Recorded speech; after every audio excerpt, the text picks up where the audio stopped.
Entre autres repères culturels, on y découvre la tombe de Tapama Djenepo.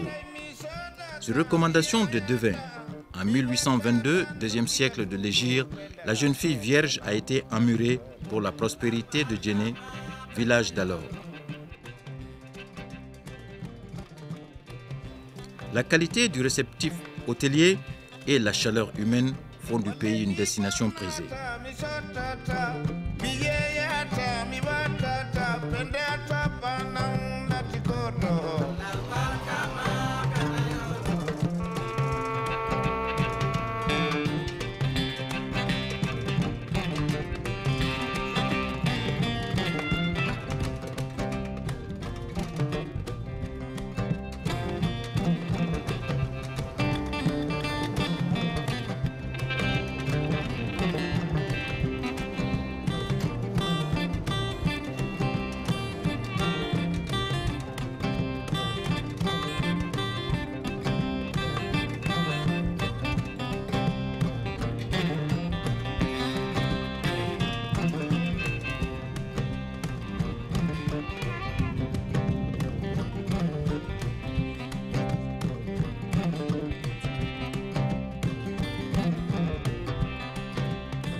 Niafunké vaut bien une escale.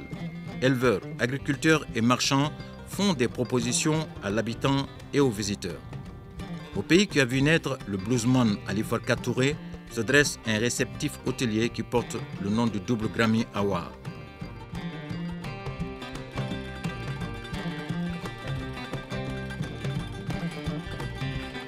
La voie fluviale a ses repères, ses mythes et ses merveilles.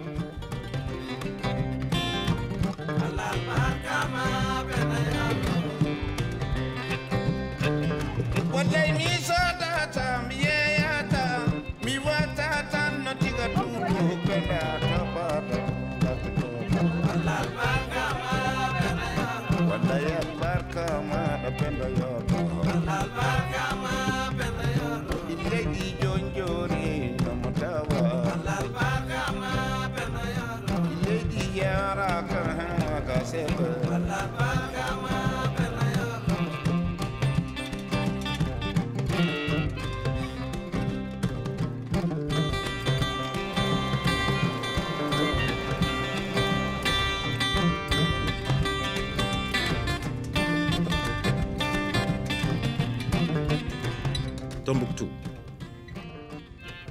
Dès que tombe la nuit, le cavalier Al-Farouk et son cheval protègent la cité au charme mystique. À la porte du Sahara, en 1324, Mansa Kankou Moussa, empereur mandingue de retour de la Mecque, fait construire à Tombouctou la monumentale mosquée Djangaraï Ber contre 40 000 mictales d'or. Un mictal vaut 5 grammes.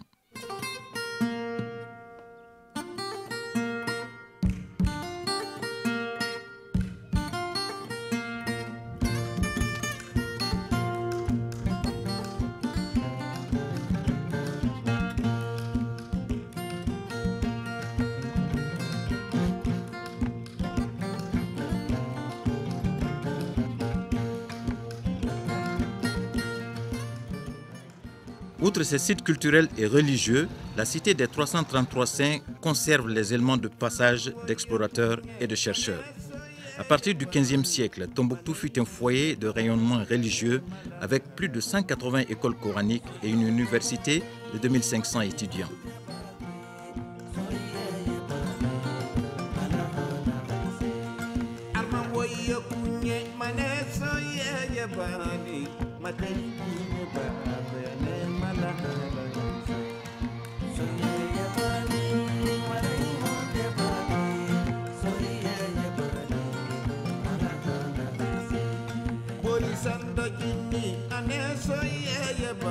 Dans la bibliothèque en face de la mosquée, Djangaraï Ber, le manuscrit à l'encre en or n'est pas la seule richesse. Sous l'empire Songhai, des 15e et 16e siècles, Tombouctou fut la capitale de l'or et du commerce transsaharien.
Lundi, jour de marché à Bamba.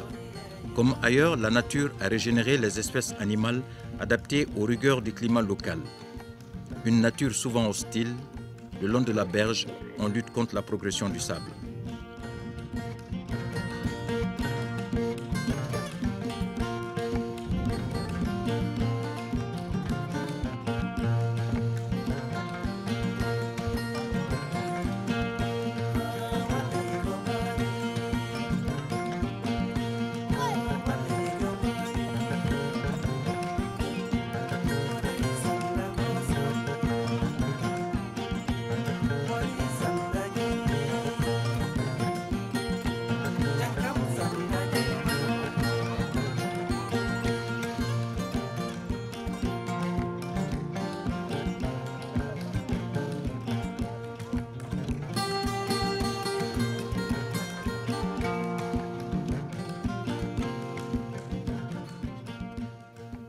Au seuil de Taoussa, le fleuve se ferait un chemin dans une table rocheuse.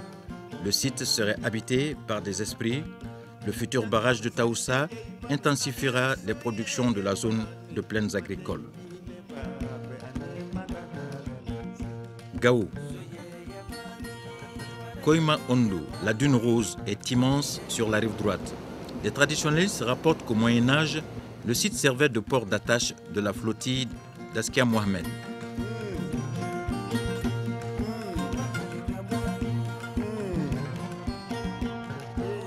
Les eaux du Niger rencontrent le sable du Sahara. Fondé entre 670 et 690 de l'ère chrétienne, Gao, déformation de Gao-Gao, est situé à 1200 km de Bamako. Au cœur de la ville, l'obélisque signale le point de passage du méridien de Greenwich qui marque le temps universel. Le passé et le présent sont conservés, le futur étant à partager avec les nouvelles générations.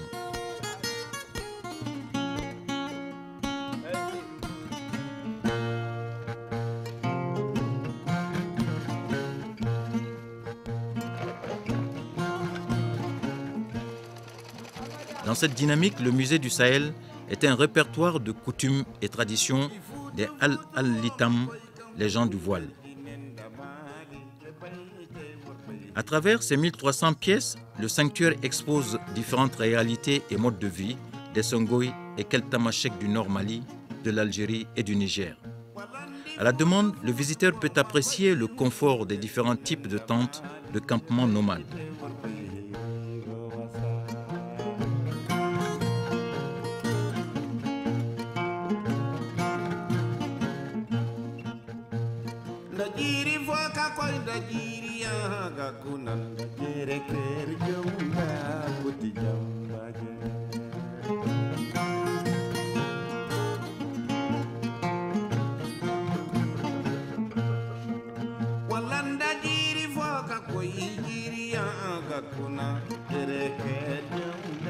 Immensité de la nature, le plus haut sommet du pays, le mont Ombori, ou Tondo, s'élève à 1153 mètres. Ces falaises quasi verticales surplombent la bourgade de Ombori. Les anciens quartiers sont dans la montagne et le nouveau dans la plaine.